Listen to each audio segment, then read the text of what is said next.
Hello, my name is Emma Tobias when I'm feeling formal, and I am queer, and I am bisexual, and today I'm going to talk about that, because I've never talked about it before, and it's something that I want to talk about, and also I want to talk about it because of recent conversations that have been happening on Twitter, on BookTube Twitter. Basically, to sum it up the best that I can, just like in the rest of culture, of our American culture, of culture in general, and society, of the society culture. What am I even saying? Anyway, LGBTQI voices are put below our straight cis allies.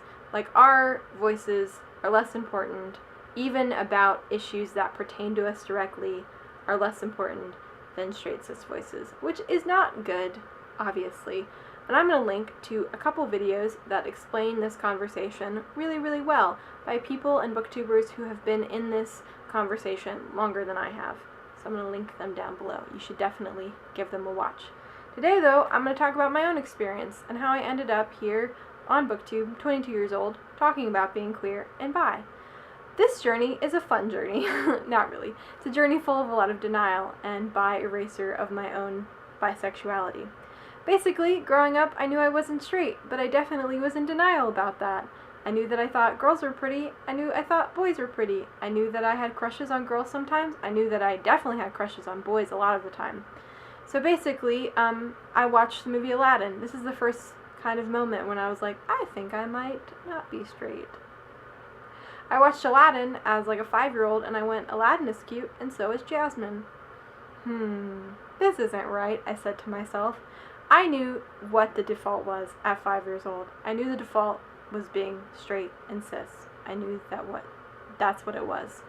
I knew that if I liked girls in any capacity, that I wasn't meeting that default. I wasn't fitting into that default, and that drove me a little bonkers. As someone who has OCD and has had OCD her whole life, whenever I felt like there was something wrong with me, I would obsess about that. And this idea that I was not fitting the default for my sexuality made me a little bit upset with myself, and I obsessed about it. Like a lot of people do who are coming to terms, or not coming to terms, it's a terrible way of putting it, are struggling to figure out what their sexuality is. I spent a lot of my childhood pushing it deep, deep, deep within myself, being like, I don't like girls. It helped that I wasn't really interested in boys either at the time. I was just kind of chillin', being myself. Like, I don't really want to talk to boys. I don't really want to deal with them. I just want to, like, be friends and it'll be fine. It wasn't until really I was in middle school that I started to really get upset about these feelings. I had my first big crush on a boy in 8th grade, and I remember thinking, like, oh good, I'm not a lesbian. Like, I was really afraid that I was a lesbian because that would mean that there was no hope for me in this, like, screwed up, horrible culture we live in, that if you don't meet the default, there's something completely wrong with you. Anyway, and this wasn't even coming from my family. This was coming from, the world that we live in, and specifically I grew up in the South, and those ideas so permeated my life, even if my parents weren't that involved in that culture and that world of, being conservative. I remember being relieved, but then also, like, a few weeks later, being in class and looking at a girl and being like, wow, she's really pretty, and being like, oh god, not this again. Like, I have a boyfriend.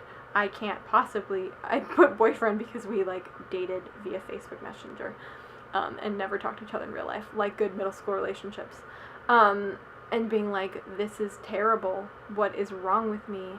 And just, again, pushing it away. Like, at the time, I didn't realize that I could be bisexual. I didn't realize that it, wasn't just gay and lesbian, and gay, lesbian, straight, like, gay, straight. Like, there was nothing in between in my own mind. And that's a terrible thing, because I really thought that, like, that I was just really, really confused, and I needed to pick one. And if I had to pick, I was gonna pick being straight. Because that was the default, and that's what was comfortable. I tortured myself so much about this for a really long time, and I don't think I was even always aware of it, but I remember just being really afraid of what that would mean.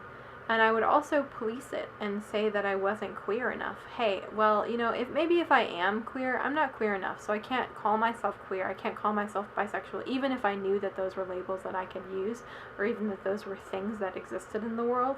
I still would have been like, well, I'm like more romantically into boys than I am to girls. I'd only had maybe like one crush on one girl growing up, and it had been very fleeting, so I kind of pushed it to the side, and all of my big romantic love crushes were on boys.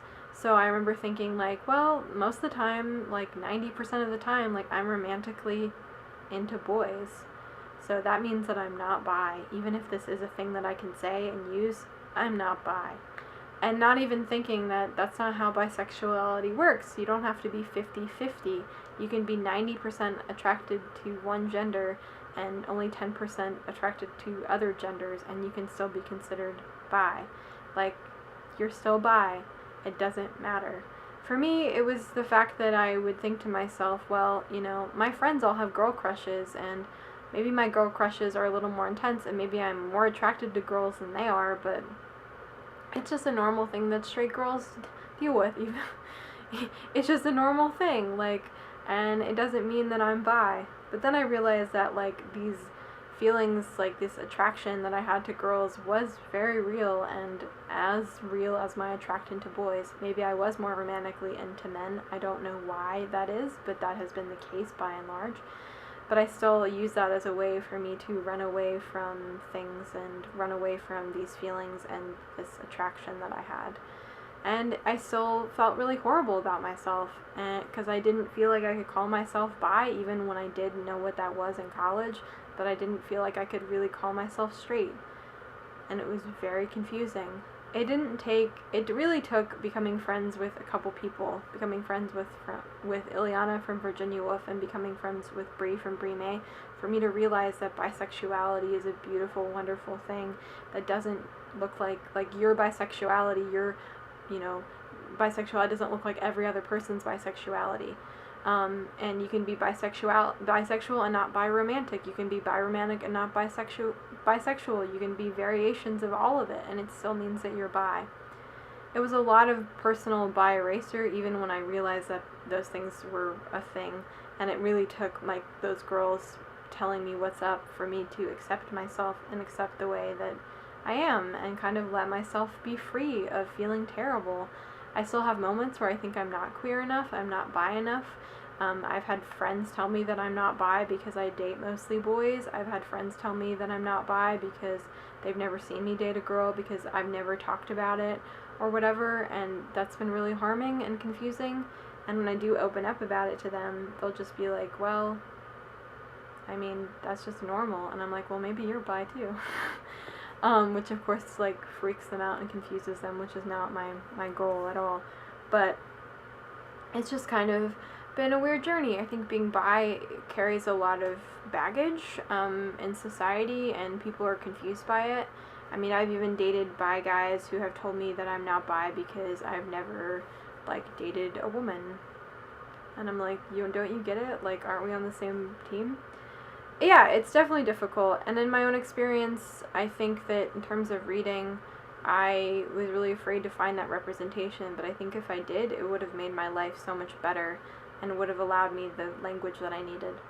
Anyway, this was kind of a rambly video, but I'd love to know your thoughts and your bi book recommendations. Happy bi book recommendations, please.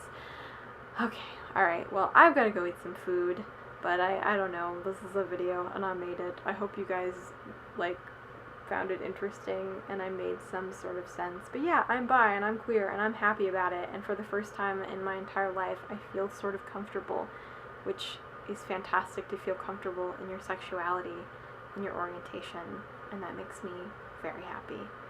Anyway, bye!